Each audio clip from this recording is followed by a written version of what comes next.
Good evening. Thank you, everyone, for coming. We're about to get started here in just a moment. So we'll let everyone get their chairs set up.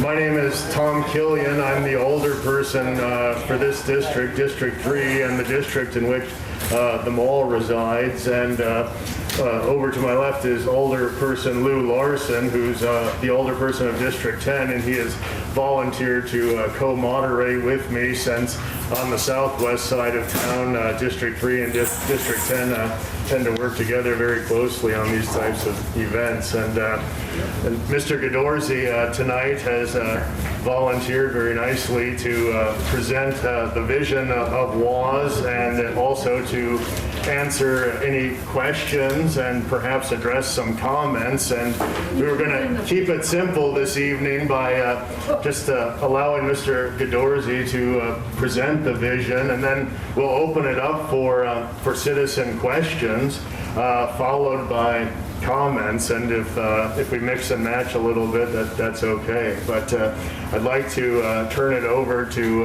Mr. Gadorzi. Let's give him a warm Wausau welcome.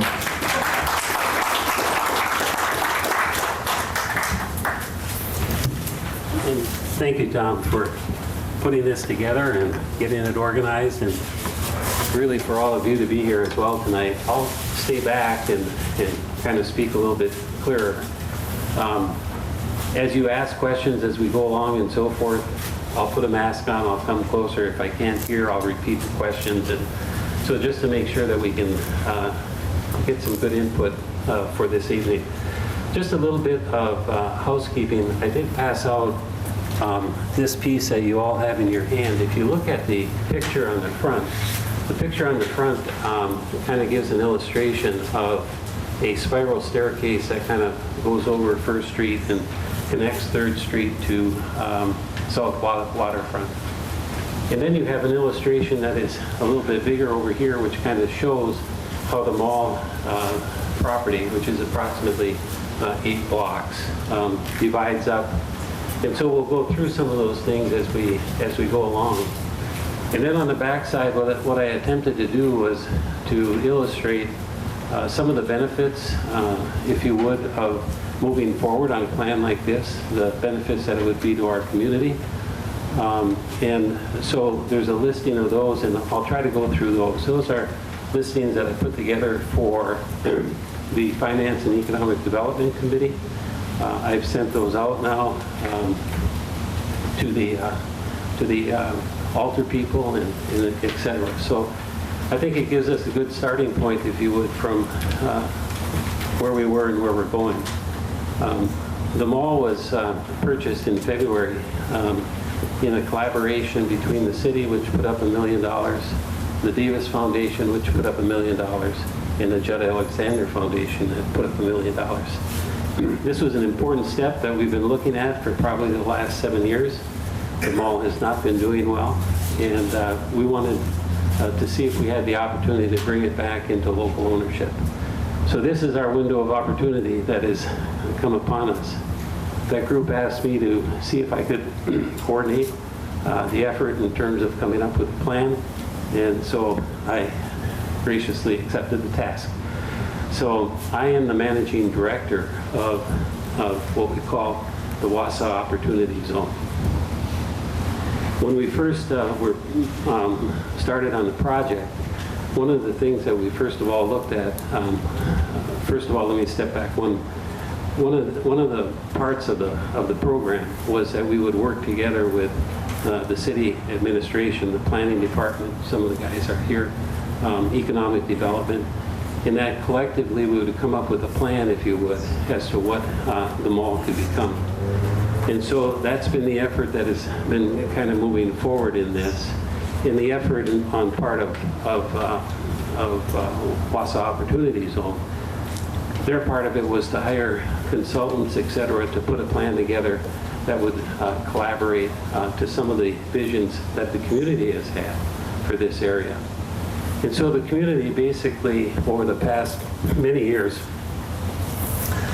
has had a number of studies, if you would, that they've been doing.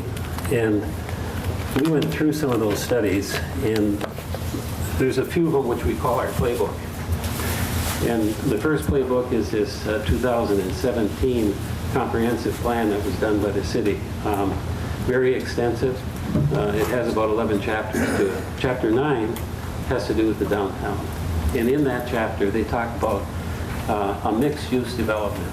And the term mixed use just simply means that you have residential, you have office, you have retail, you have restaurants, etc. In most communities that have these enclosed malls have gone in this direction of putting together mixed-use developments. And so this study aligned with that, and we aligned with this study. The other study that was done, which was adopted in 2020, is a dual transportation plan. This plan too was vetted for several months. And in the dual transportation plan, they came up with a plan that basically simplifies our downtown urban traffic.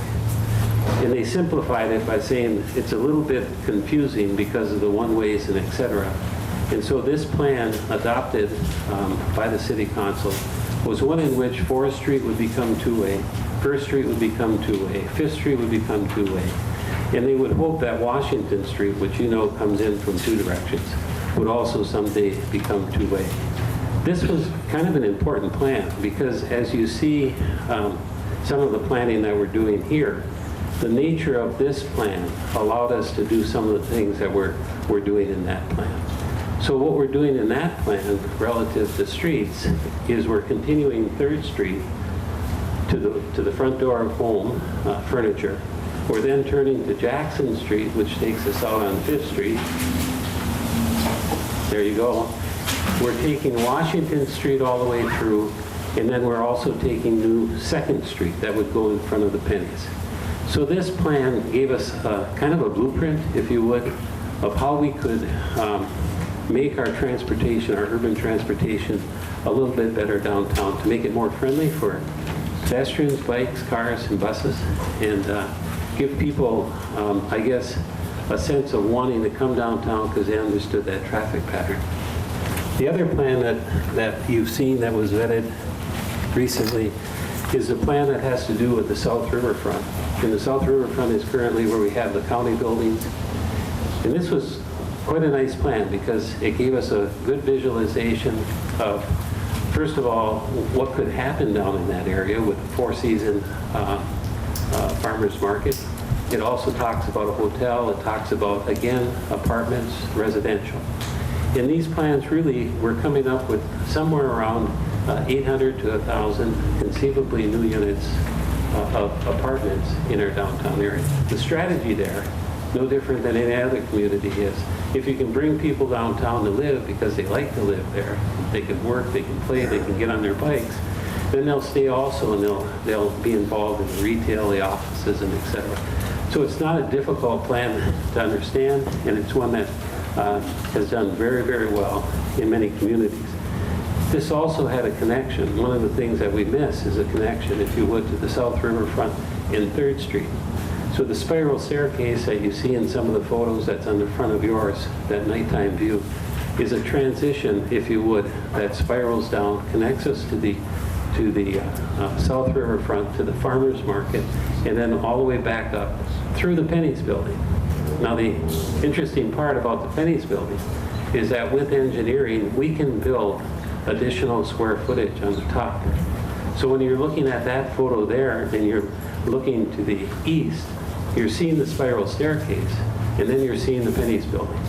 So the Pennies parking, 550 parks, parking that's in the 4th Street ramp, call it that, instead of Sears, roughly about 950 parks, stays with the program, home stays with the program. So we then have the 200,000 square feet of the mall area, we have 85,000 square feet of the Sears building, and about 87,000 square feet over the Pennies ramp.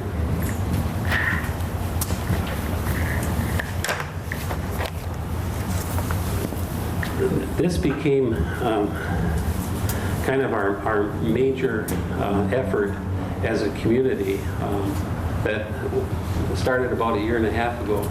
It's called our Greater Wausau Prosperity Plan. It really is our strategy for our Greater Wausau area for economic growth. And this was done for the purpose of us being able to really target how we can move forward as a community. We're basically at zero growth. We have industry that leaves. We have young people that don't want to stay. And so there's 3 initiatives in this plan. The first part has to do with talent, creating talent, keeping talent here. The second part has to do with innovative companies, making our companies that we have here stronger, and try to entice other companies to come. And the third one is placemaking. Now, placemaking, simply described, is trying to create a community in which people want to live and work and play and invest and stay here. That's what placemaking is. There were 3 initiatives in placemaking. The first initiative was our Rib Mountain. Rib Mountain's important to us because there's probably no other community in the state that has a mountain like that. There's many communities throughout the country that don't have a mountain like that. And there's some opportunities there that the DNR is looking at relative to biking, relative to additional trails, etc., and some more ski runs. So that was one of the initiatives, and that seems to be moving along pretty well. The other initiative was Clark Island. Gary is here tonight. Gary served an important part in trying to save that Clark Island building. And so WPS was about to tear it down. Gary was trying to prevent that. And so somehow in the 12th hour, we were able to put an agreement together with WPS to save that building. It's a 1907 building. It's very historic to our community. And one of the things that communities that want to be in this upper echelon, if you would, of communities around the country, is that they do protect their historic districts. Thanks to guys like Gary and Brad, we've been doing a great job in terms of doing that. In our downtown is very historic. The efforts that have been made down there in the riverfront. Many communities that are in that upper echelon embrace the riverfront. Some of the work of Phil Velichka and all of that went before us. So we have a lot of great things happening here as a community. And so that became, if you would, our playbook in terms of trying to understand how we could put a mixed-use facility together. So if you look then at this plan,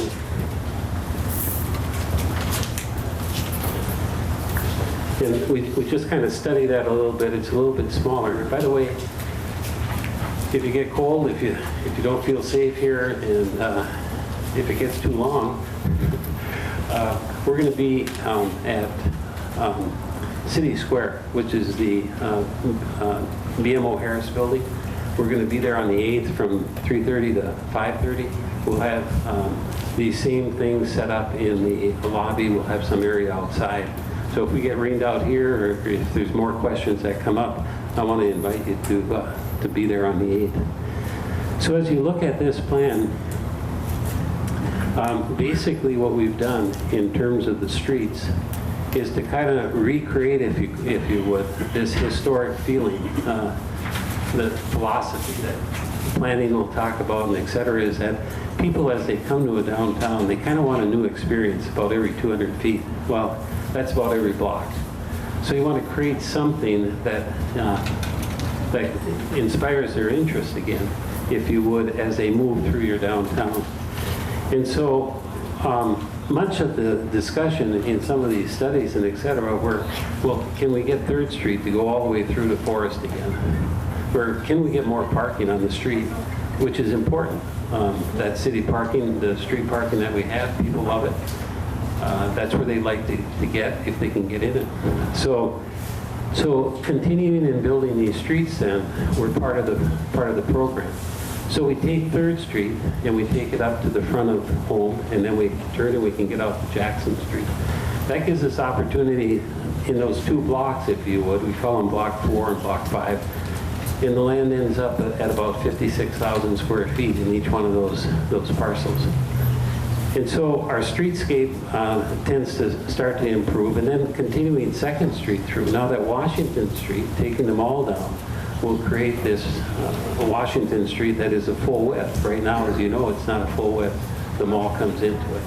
So Washington Street gets to become 2-way. And now we have this opportunity on 2nd Street to take us through to Forest Street and take us in front of the Penny's building.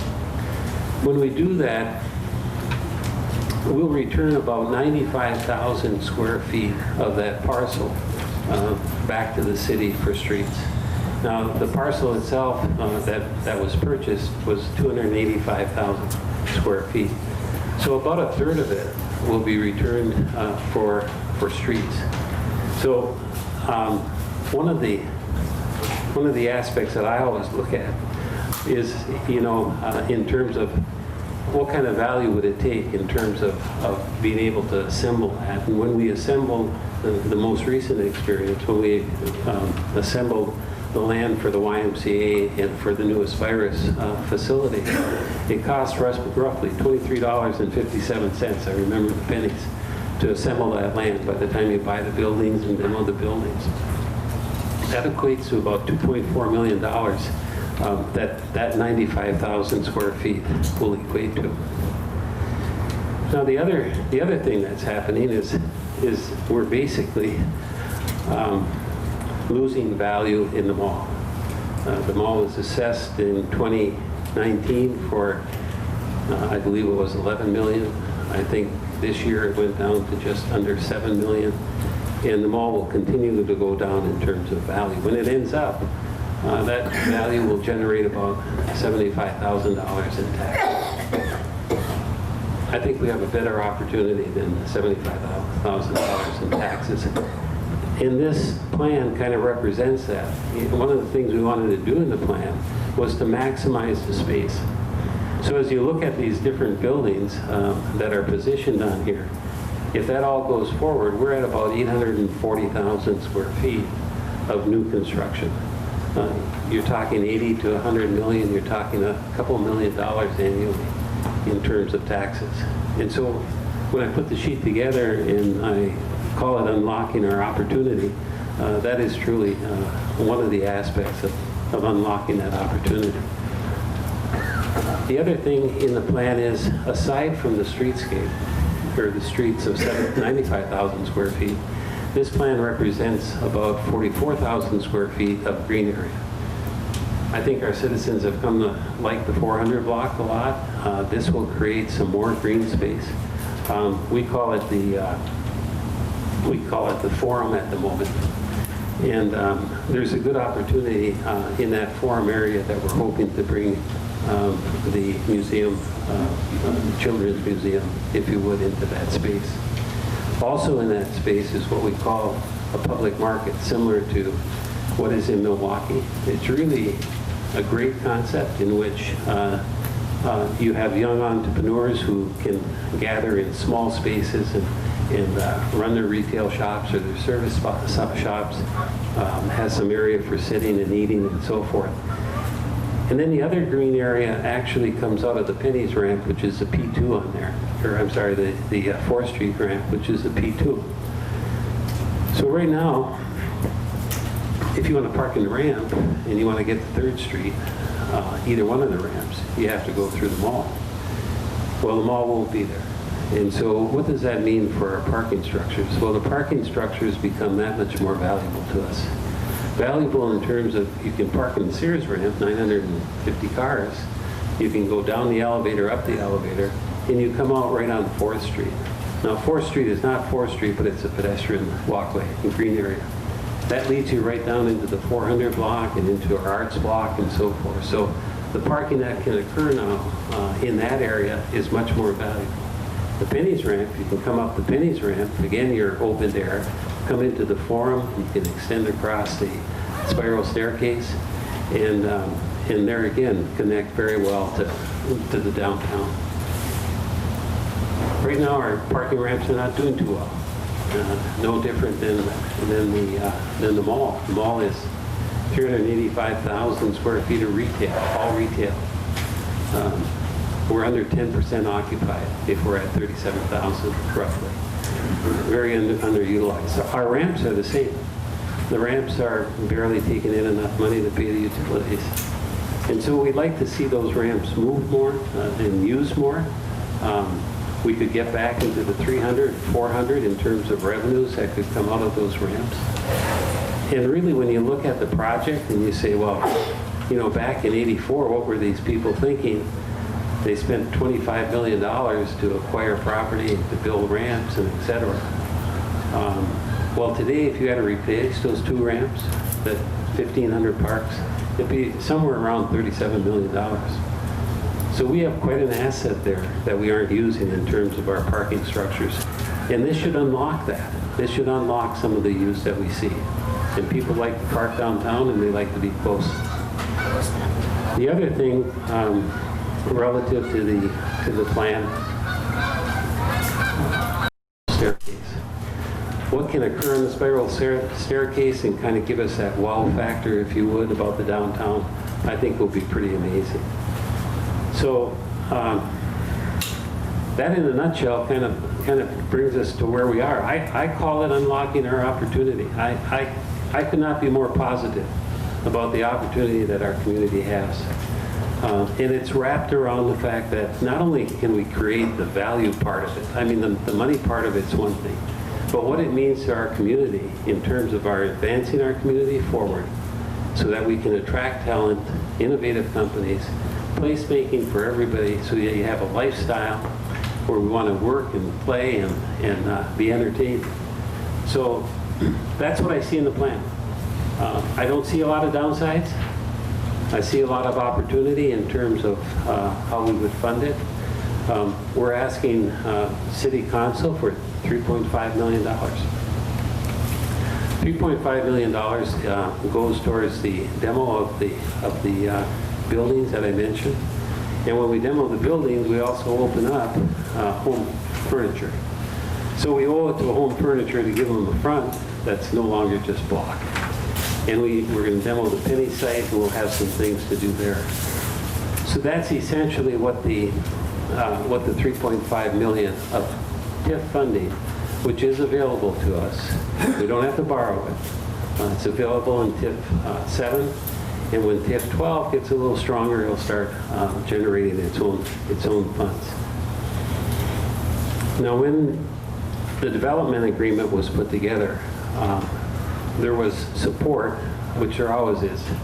Believe me, if a community does not have the support of the private sector and the public sector working together with programs which we call TID, communities aren't going to move forward. And every community that's not moving forward and going backwards, they either don't have a progressive city council, they don't have TID districts, or they don't have a private sector that are willing to reinvest back in the community, like the Linda and Dwight Davis, like the Judd Alexander Foundation. And we have a number of them. We're blessed with a number of them in our community. So when they put that together, the team, the support for that mall at the time was that TID funds would be used to support some of the expenses. So the development agreement calls for 7 payments, if you would, of $327,000 to support the operation of the mall until a plan could become put together. With the demolition of the mall, 6 of those payments go away. So $1,962,000 will not be used then for a dying mall. It'll be used instead to generate and get us to pad ready where we can bring some development in. So that's the program. I think from a financial scenario, I think it works very well. I don't think it causes us to borrow money. I think it causes us to reinvest money that we have. And if we don't reinvest, our community isn't going to move forward. We aren't going to get things pad ready so that additional development can come in. So that's kind of the story. And I'd like some questions. Mr. Gadorzi, Yes? I'm going to grab the mic during the questions and pass it to you for the sake. Yeah, I don't think we should pass the mic. Okay. I'm sorry. Then, We usually don't because everybody's grabbing it. that's fine. But I'll, yeah. We have some disinfectant wipes, Chuck. What's that? We brought some disinfectant wipes. Yeah, if it'll reach, or if you want to come up. He's a pretty loud guy. Yes, Here's the loud guy. Okay. Pardon me, Mr. Gadorzi, if I can speak for a moment. We have public access here, so Sure. if you don't want to pass me the mic, then please repeat the question into the mic. Sure. After they ask. Thank you. Sure. Yes. So my question relates to the letter to the Finance Committee from Mary Ann Grove talking about getting that pad ready. It says that to accomplish this work, the existing development agreement with Wausau will be amended to provide for this 2021 activity. Wausau will perform the demolition and restoration work. You guys don't do that though. So who would actually be doing that work and how would that be decided? The way that that be done is it would go out for bids. And so, I'm sorry, yeah, thanks. Here. So the question is who would be doing the demolition work and the restoration work? And how would that be handled? So the way that that would be handled is typically like anything would be handled in terms of city projects. You send out a scope document in terms of what the intended operation would be in demolition. You take in bids then on that. You sit down as a community and as WAS and you make a selection of who you want to demo the building. Same with the front on home furniture. You come up with a plan, you send it out for bids, and then you sit down as a community and as WAS decide who you want to use to do that. So WAS would hold the contract or the city would hold the contract? It can be either way. Could you please repeat that The question? question was, would the city hold the contract or WAS hold the contract? It could be either way. Could be worked out either way. Yep. In one place here, it says the cost would be $3.5 million. That's a grant. So where does the money come from for the grant? And question number 2, in one place it says it's going to cost improvements $1.2 million, and then down on the bottom, for 3 years, 1.3 a year. So that's 3.9 plus 1.2, that's over $5 million. And a grant generally doesn't have to be paid back, right? Generally. That's a lot of questions at once. Mary Ann, does that relate to your memo? Yes. Okay. So I think Pardon me. Use a microphone. And just so we're clear, Yeah. I'll be moderating this meeting, and if you'd like to bring in another speaker, then please do me the courtesy of asking. And so if it would be appropriate, would you like Ms. Rhodes to answer the financial questions? Or If I ask a question, I would like an please come answer. over. And I'll tell you that for the sake of giving answers tonight, I don't want any editorializing by city staff or any hypothetical projections. So let's keep it concise and factual. Yeah. Thank you. Yes. I'll give you the mic, Mary Ann. Oh. Yeah. Thank you. I'll hold it for you. Okay, no, that's, the 1.3 million that you're referring to, though, that would be the tax increment that TID 7 would be donating to the project. So that's the revenue source. The 1.2 million is the street project. So that's a cost. And then the net cost for the demolition, because again, we'd already committed to those 7 payments of $327,000, and a number of those would no longer need to be paid out. So if you net that against the $3.5 million, that additional $2 million would be a cost as well. And so those $1.3 million payments would basically pay for that demolition and for the street project. Thank you. Well, who pays for that? Where does that money come from? So it's coming from tax increment district number 7. So state law allows you to ask your joint review board. Your joint review board is made up of a representative from the school district, the county, the technical college, and a citizen member, and a city representative. And they are allowed by state law to say we'll take revenue that's generated from one tax increment district and give it to another for a period of up to 5 years. And so and the TID 7 is located where Menards is. So Menards, ears, nose, and throat, the new Quick Trip that's out across from Menards, all of those properties are in that district. So the revenues, the taxes that we get from those new construction projects would go to finance this downtown project. Don't they go to pay back the debt there? That district's debt is nearly retired, So it only has, I think, I don't want to talk off turn, I think like $120,000 is what that district owes right now in outstanding debt. Should retire it then. You could retire it, but, you know, when council typically is concerned about risk when they take on new economic development ventures. And so this is a way to basically eliminate risk because we don't have to worry about when new development will come in the downtown. We use this for that 3-year period that we're proposing, and then we would close the district. Postpone it. If you have a question, please raise your hand. Yes. Stay there. Stay there. I'll come to you. Okay. Please. Yeah. Just back up. Okay. Back up. Thank you very much. I don't need a microphone. Okay. I live on the northeast side. I've been in Wausau since 1993.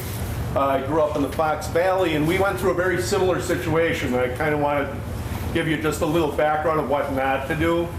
I grew up in the city of Oshkosh. We had a downtown mall, the Park Plaza. Beautiful mall right on the river, prime real estate. And 1993, the anchor stores left. And the mall hung on for about 7 years with shops, you know, the ancillary shops, the smaller shops. And the city, to their credit, never took possession of it, but that's a double-edged sword. They never sunk money into it. It was all private development. And what happened after around 2000 is everything pretty much failed. And even to this day, half of it is empty space. There's one thriving restaurant. There's one custom promotional business that took over the space in one of the anchor stores. And there's a couple of shops that have street access, and that's it.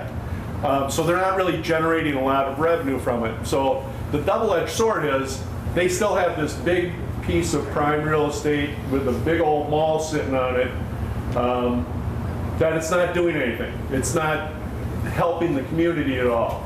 On the other hand, the city didn't sink any money into it, which I see as a positive. Now, Mr. Dorsey, I see this basically as a negotiation. And your job as a developer, obviously, is to make money. And I know you care about the community too. I understand that. But I think for us to be really informed, we're going to need a clear breakdown balance sheet of what we pay and what we get. And I would actually like to see a clause in there where we could get a clawback, if it is as successful as you say, on some of the investment that the city made. Is that something that would be possible? Yeah, I think you can look at those. I think the return typically is the fact that you generate additional taxes. That's typically it. Let's just in rough numbers. Let's say, and don't quote, but let's say we're at 3.5 million in terms of an investment. That 3.5 million could, in this development, generate development of about 80 million to 100 million. So the return is going to be about a couple $1 million a year in terms of taxes. That's kind of the way it works, and so hopefully it works that way. Now, clawbacks in terms of saying, well, if we're real successful in the mall, you know, who benefits from that? There aren't typically that I know of in these kind of agreements. You know, so I don't know of any that have that. I know of some instances, you know, where you know, there might be something relative to paying back the TIF if revenues weren't generated enough and so forth. So there could be instances where if the increment wasn't there, the developer would cover that. And so that's probably another, how should I, backstop in terms of protecting the community so that their investment either gets paid back or the taxes are guaranteed. And of course, as a taxpayer, that's my concern. Yeah. I'm sure a lot of us here have the same concern. Yeah. That this is essentially a negotiation, and I don't believe that the city should just say, hey, that's a great idea, here's a check. And we'll have more comment time later. We're going Thank to you. keep the Yeah, segment thank for you. questions. Thank you. Questions? Over here. Yes. Now, we're using TIF money to finance this 3.5 or whatever the numbers are. Okay. Now that's, well, 1.3 for 3 years, 3.9 million that normally would go into the city treasury to offset our property tax. So that's not going to happen. My property taxes are going to remain the same or go up. Now, my history, I've lived in this neighborhood for 50 years. My taxes continually go up. Okay, now, is this development down there, is that going to become a TIF district? Mr. Gnorski, So then could we you won't- repeat the question into the microphone? Then I'm saying is if that's a TIF district, Yes. then the tax revenue won't come back to us people who are paying the taxes.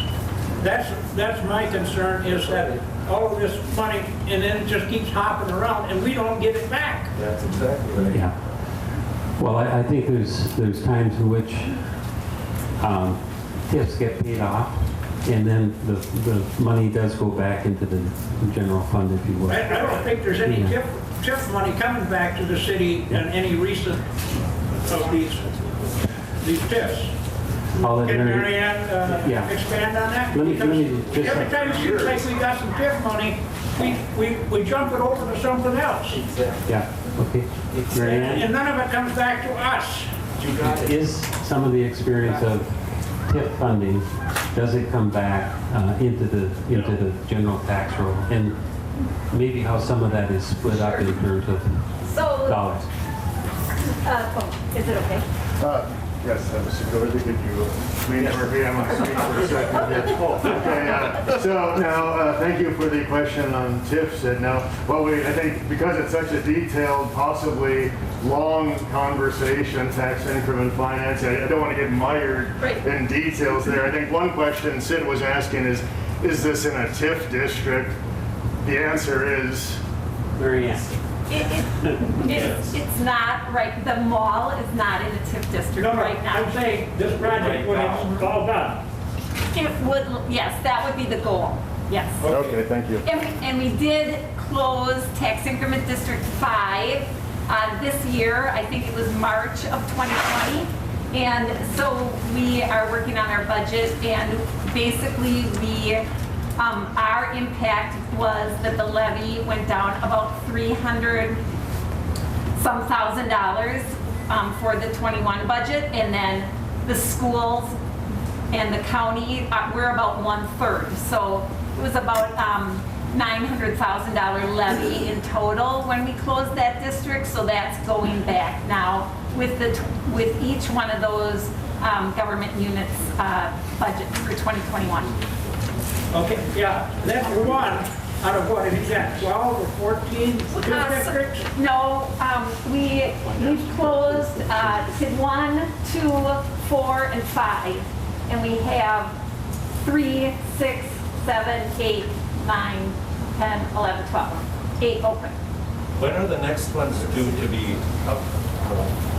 When are the next TIF districts due to be closed, Mary Ann? Retired. TID 7. Retired. TID 7 would be the next one in 2022 or 2023, and then TID 6 in 2026.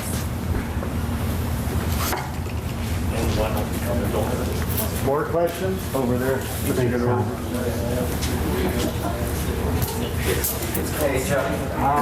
So, Mary Ann's letter from a couple weeks ago referenced $24 to $45 million of investment in this project. Your info sheet tonight is talking about $80 to $100 million. That seems like an awfully huge spread in 2 weeks' time. I guess the city's going to kick in $3 million, which seems like a small percentage compared to a $100 million investment. But how much actual investment dollars have been raised for this project? How much money is actually committed by the development team at this point?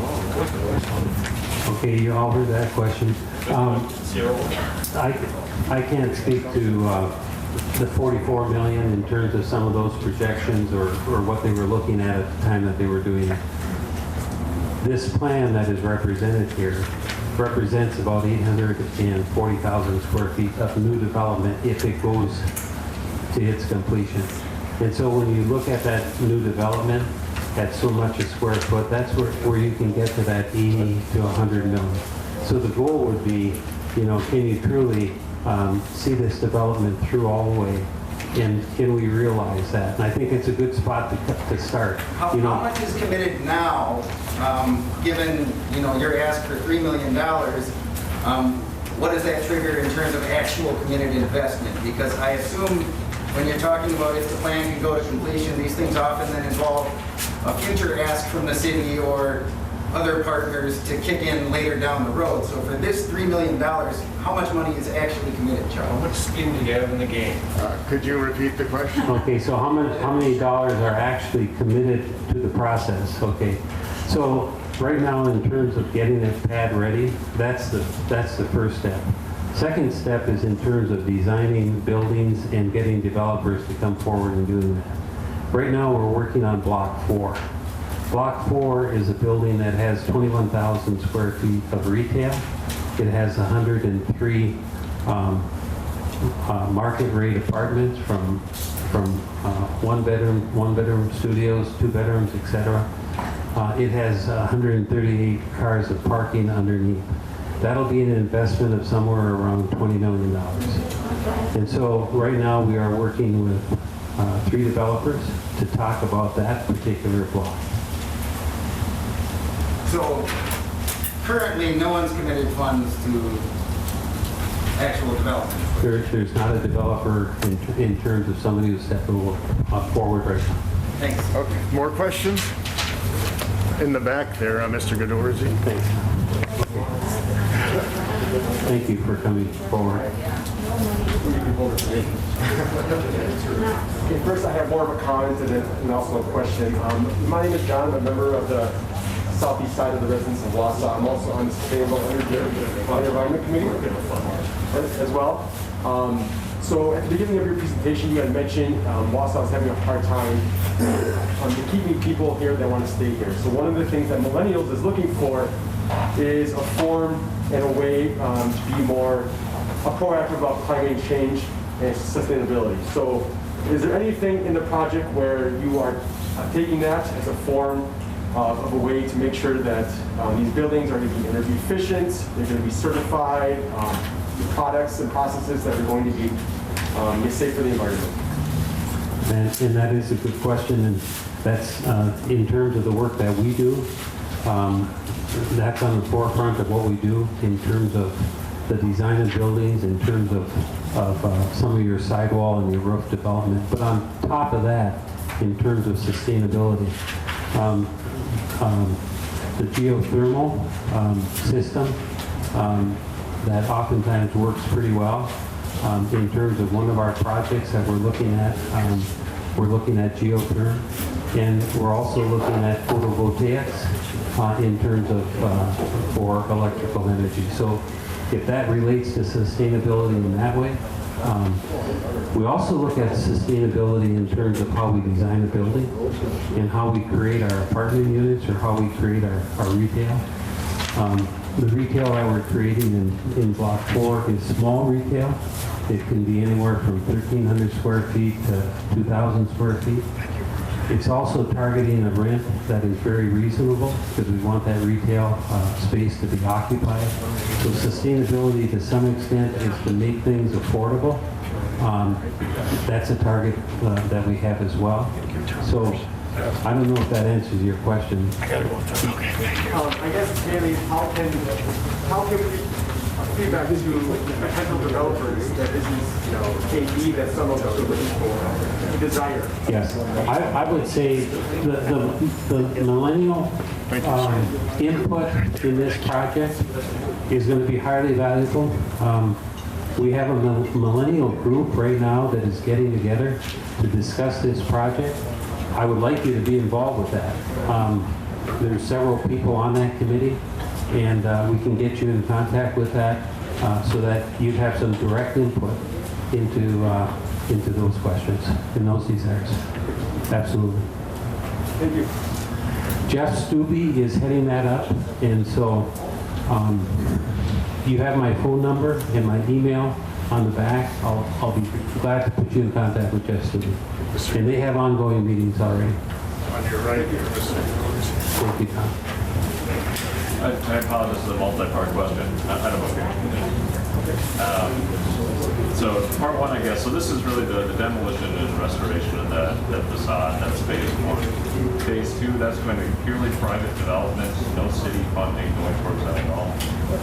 Could you repeat the question, the mic? Yeah, so the 3.5 million in terms of getting it pad ready, is that the extent of the city contribution, if you would, to this? Probably not.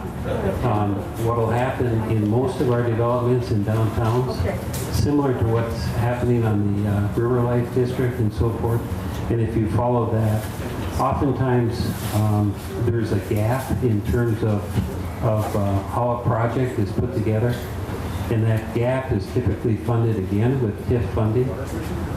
Sometimes it's called what you call a developer-funded TIF, where the developer puts the money forward, and then as the project develops revenue, he gets paid back. So there's a couple of instruments that do that. But for me to say that there wouldn't be additional asks in terms of the development here, I'd be wrong to lead you that way. It's very similar to what the River Life District has experienced and other downtowns have experienced. So I guess part two of that question then is, does the public get to continue that? Does the public get to continue to have input throughout the process, or is this largely, once the ball starts rolling, private developer or boss or whomever just kind of runs with it? Does the city continue to have involvement? Does our community continue to have involvement and a say in what happens on that additional phase two? And the answer to that is yes, because it needs to go through city council. And then my last question, the last part of the question, I'm going to be blunt, and I hope you'll forgive me. You own a company that provides a lot of the services that you described here. Would your company be participating in any part of this project?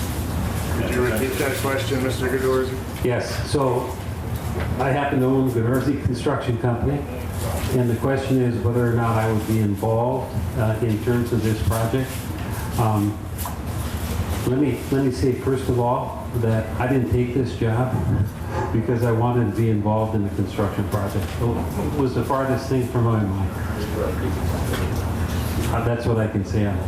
Now, in terms of who will be involved with it, any developers can step up and be a part of it. We're soliciting developers right now. We don't have to put one thing into this thing. Now, is there an opportunity that we might have to? We might have to get it going. So I'd be ready to help in that regard, but I don't have to help. This isn't about me, it isn't about our company. Any more questions? Right over here. Yeah, I'm not way so much on pretty pictures, I like substance. Okay, what kind of guarantees can you give us about sustainability? The city's putting a lot of money into this. You're putting it into offices, retail, housing. A quick Google search today, I found 45,000 square feet of office space available within 6 blocks of the mall. That's just, and there's plenty more available outside. Houses, do a Google search. Apartments, first one. See 342 listings in Wausau. Retail. If retail wasn't dead, the mall wouldn't be in this pickle. So how do you expect to sustain all this? Especially with the competition, new construction prices, higher cost of rent, purchasing. How do you expect to sustain it? And that's a very good question, and one that has crossed our mind as well. First of all, if we take the residential components, when you look at market rate apartments, people are going to want to live in a variety of spots around our community. They could live, there's market rate apartments that have gone up. Blockry has put some up. Urban West has put some up. So how do we compete? How do we compete for that tenant? And we can compete because we have a downtown location. If there is a desire to be downtown, okay, then you have the opportunity to rent an apartment. In terms of offices, we have office space. I happen to have office space. What we're soliciting in terms of office space is really new companies that would look at our community and come and expand in our community. Even if you have 45,000 square feet of Class B or Class C offices, that isn't necessarily what's going to attract a new company to our community. These are at 303rd Street, right on Scott Street, all the newest, a lot of this is the newest buildings down there. And you're gonna, see if they can get that for $24 a square foot, and you're gonna have to charge at least 35 because of construction costs. And of course, you want to make a profit. How do you compete with that? You can't. That's different. Yeah. If I'm going to rent an office, I'm going to find something I need at the lowest cost I can. Yeah. That's what businesses do. I don't have an answer for that. I've been in business for 50 years. Then, to me, Thanks, Tom, but I'll take your question. But, I've been in business for 50 years, okay? And I continue to build office buildings, and I continue to compete. And we do some retail, and we continue to compete. Now, the retail is not going to be 385,000 square feet, but it is crucial. It is crucial that we address the retail downtown. We cannot not attract the ma and pa, the young entrepreneurs to our downtown and small retail. That's what's successful on 3rd Street right now. We have to continue that. is where it's going to be at. Yeah. The stuff you can't get from Amazon. I'm sorry. The stuff you can't get from Amazon or the must-have now are the only things that are going to be left. But without any assurances that you can compete, how can you justify asking the city for all this money? Well, Repeat the question. yeah. If we can't guarantee that we can compete, why should we ask the city for this money? I can't give you a guarantee. I can't give you a guarantee. Mr. Guido, could you put the mic over toward me? Yes. And thank you for all these great questions. And let's also, at this point, I think, allow some comments too and opinions and not just questions. And sorry, I hope this doesn't make your arm sore here, but I've got a few questions on this input form that's being passed around, so everyone who would like to, please submit your opinion or even questions, and maybe it could be asked at another event. But before we do start opening it up for comments, I just wanted to ask really 4 questions, and we've got public access in the back. And if I could kind of see from a show of hands, it will help me when this comes up at City Council. As it stands, do you support the WAS development vision presented? If you do, could you please raise your hand for a yes? Sure. And if you do not support the vision, please raise your hand for Does that include the financing? We're going to do that separately. Okay. Yes. So this is just There's a big difference. yes, good Thank you very question. much. This is distinct from the financing. I'd like to see something done with the mall, but, Second question then would be, do you support the city providing a $3.5 million developer grant of taxpayer dollars to demolish the mall? If you do, please raise your hand. And if you do not currently, please raise your hand. Abstentions. What was that? Abstentions? We've got an abstention in the back. And then only 2 more questions. I need more information. Yes. So, do you support the city using $1.2 million of taxpayer dollars for road and infrastructure improvements around the mall? So if you do, please raise your hand for a yes if you support that. I can support that. And if you do not currently, please raise your hand. The more fair. Okay, and last question, do you support, and this may require further explanation, at a later date, but do you support using tax increment district number 7 as a donor district to provide funding for both the WAS vision and the infrastructure improvements? That's correct, right? If you do, please raise your hand. So that's using another district, TIF district, and if you do not. Thanks for your support, Tom. Do not? Did you say do not? If you do not currently support using that donor district, thank you, and thank you for holding that. And if we could just maybe open it up for comments too, please, if anyone has any. Yes. Pardon me, yes. I just have a question. Yeah. Okay. Yeah. Yeah. So I was kind of waiting for all the financial things to get over with before I brought this into it. There's some of the local business owners in the mall right now here today. There's been little to zero transparency from WAS and Mid-America Property Management Group to give us insight on what's happening with our businesses. We're told one thing, a different thing happens. No information given from there. You just spoke about having the mom and pop stores, attracting them to downtown. What are your plans for the current mom and pop stores, as well as the other major chain stores there in and out? What are your plans for those businesses with the approaching date of January 31st, which is our demolition date? And we've got no documentation, we've got no answers, and we've got no help, informational or financial, to move our businesses outside the mall. So what are your plans for the current businesses that are in the mall that are getting pushed out of the mall January 31st? Okay, and so let me answer the question this way. And I apologize that I'm not in the middle of that. Could you repeat the question, please, Mr. The question is basically, how are we handling the tenants in the mall? Are we pushing them out? Is there a way that we can support them for finding different locations and et cetera?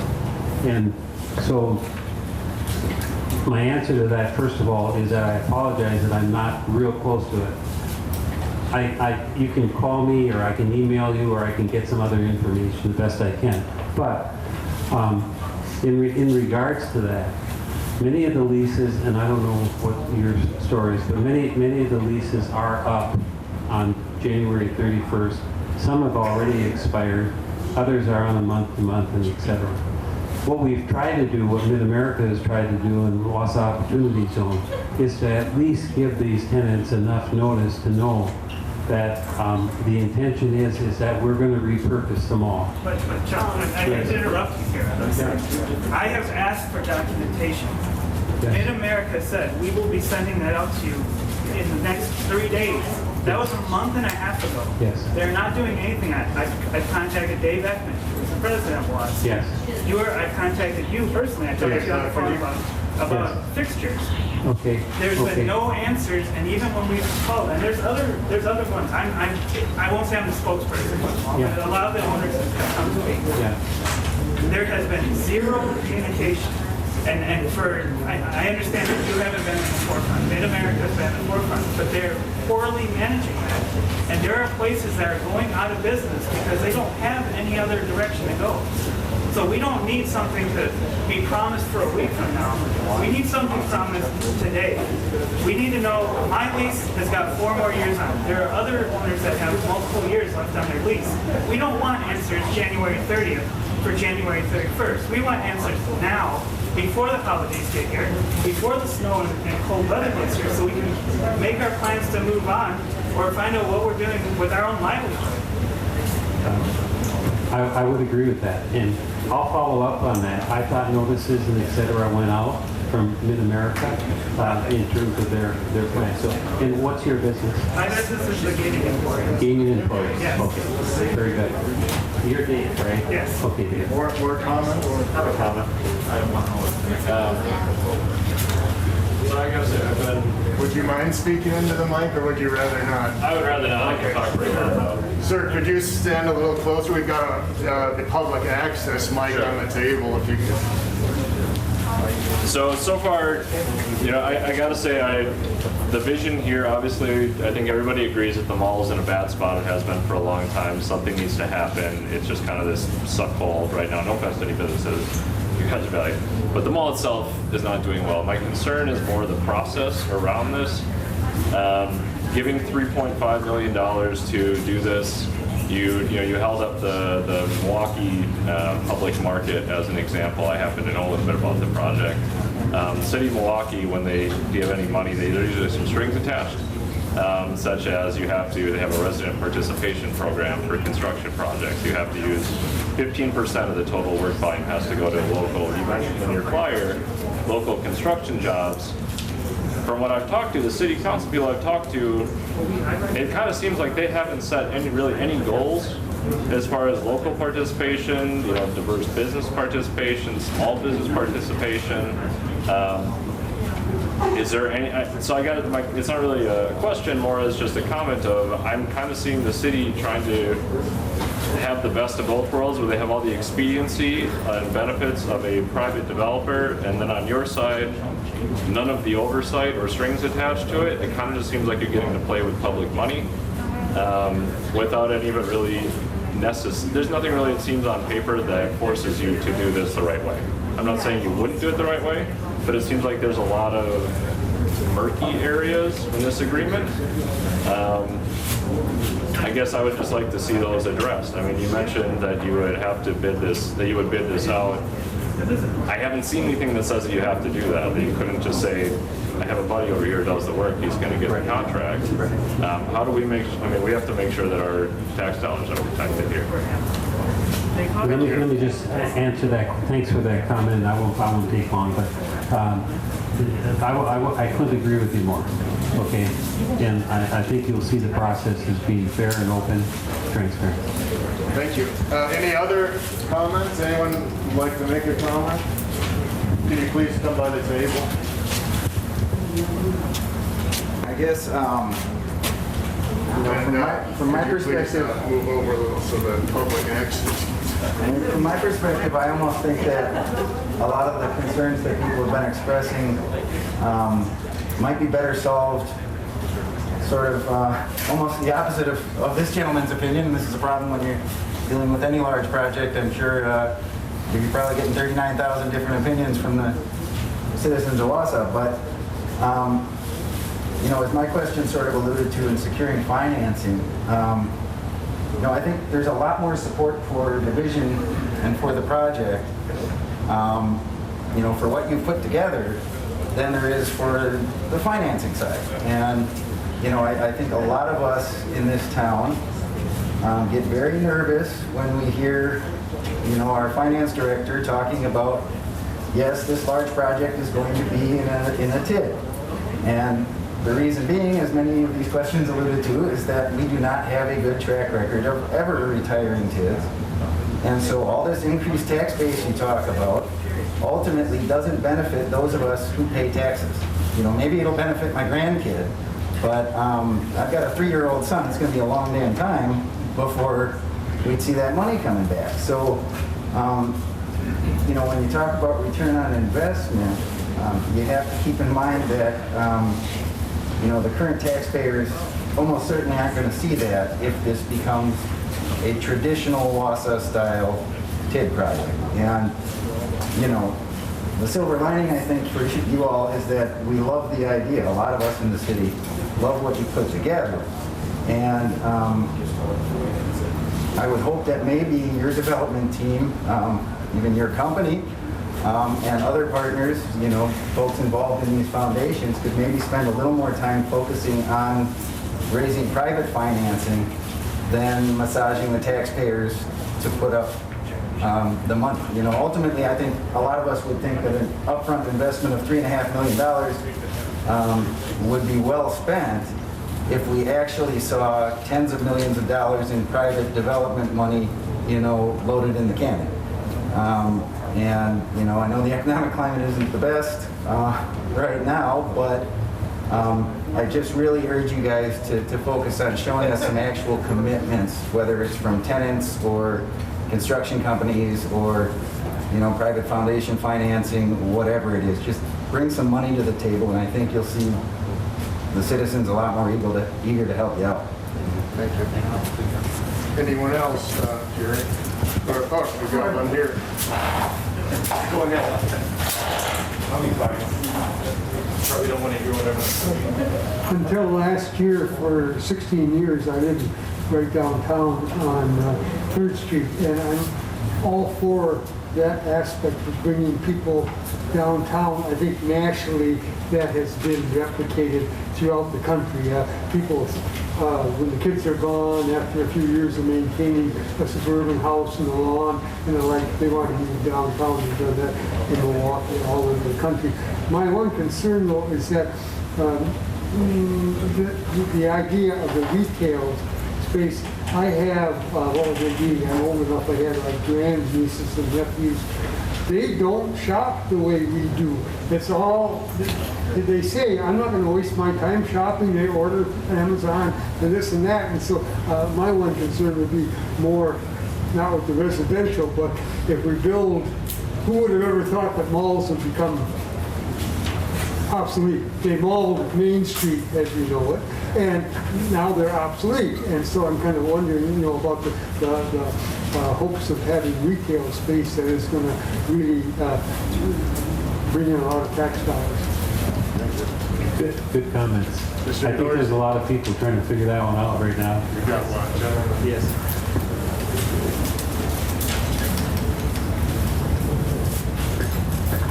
I think in a nutshell, the concern is I haven't heard anything about the investment that Wausau has made already. The deal that was made initially seems to be a great value to Wausau. In fact, I think that's understating it's a great value. We spent $650,000 for something that was passed over for $1. I don't think there was much difference in the 2 parking ramps at $1.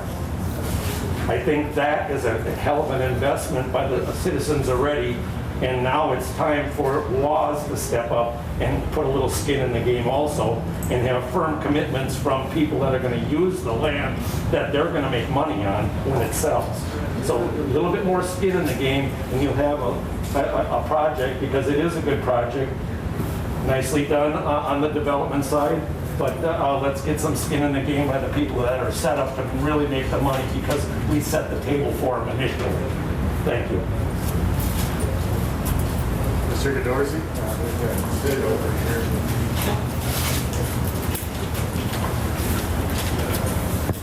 I have a question. I want to get an understanding, as I don't know the answer.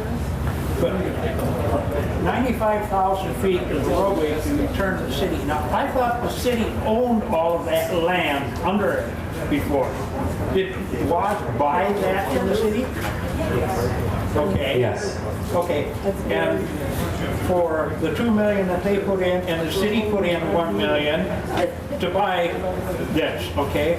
So you say now that square footage is worth $2.245 million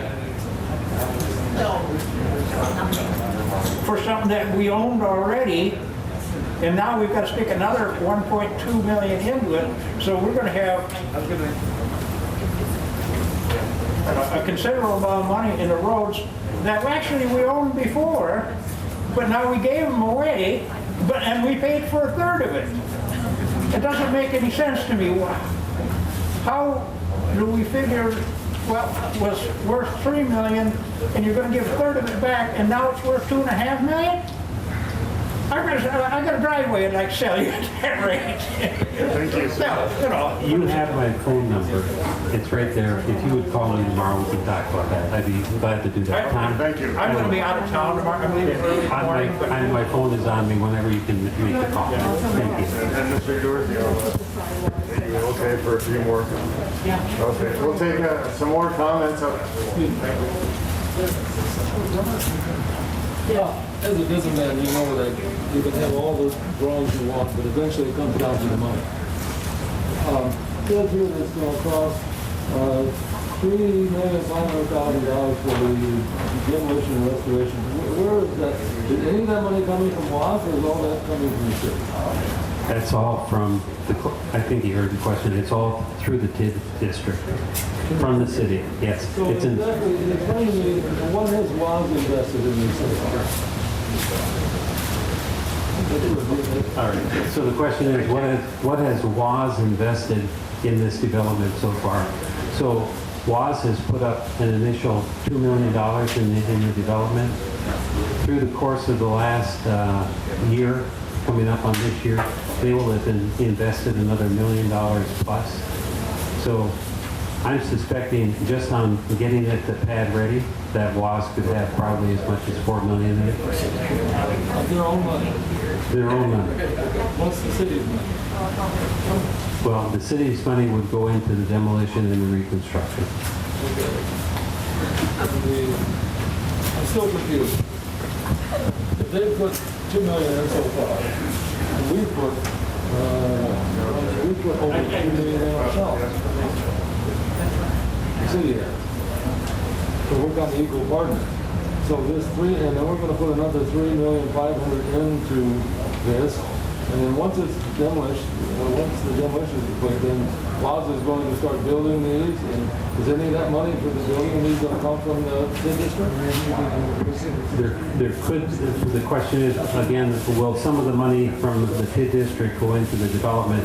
And yes, there is typically money that a developer asks for in downtown developments, probably not much different than Riverside. Well, my main concern is, and I think everybody's concern is, we look at these investments, we never get a time where we hit a payback. In other words, we never know exactly when we're going to recover what we initially invested. If that's 5 years, 10 years, 2 millennia, who knows? And I think that's been a fault of the city. And I'm not holding you against you, but it's a fault of the city. They tell us we're going to get all this tax money once everything is done, but they never tell us, okay, when are we going to break even and actually start making some money back? And I think that's something that needs to be addressed by the city council. To give us a schedule of payback. When do we break even and when do we start making money? Thank you. And given the time and rapidly declining temperature, if anyone has another question, we can do it. Otherwise, we have some citizen input forms for after the session as well, if you haven't had a chance to fill one out yet. So that may be preferable at this stage in the game with the temperature, and I'll disinfect. May I have the mic? Can I, one moment? Yes. I just want to thank you all for your comments. I want to thank you for coming out on a cool evening. I do want to tell you again that I'm available by email or by phone. I'd be more than happy to take your calls. And again, if you have some time on the 8th and you want to come down, there's more opportunity on a face-to-face there. John, thank you for putting the citizens group together. Appreciate it. Thank you. Yes, and thank you for everyone coming out. Mr. Gadorzi for coming to summarize. And there will be a public hearing on this October 13th, so I encourage everyone to participate. Thank you. Thank you for coming.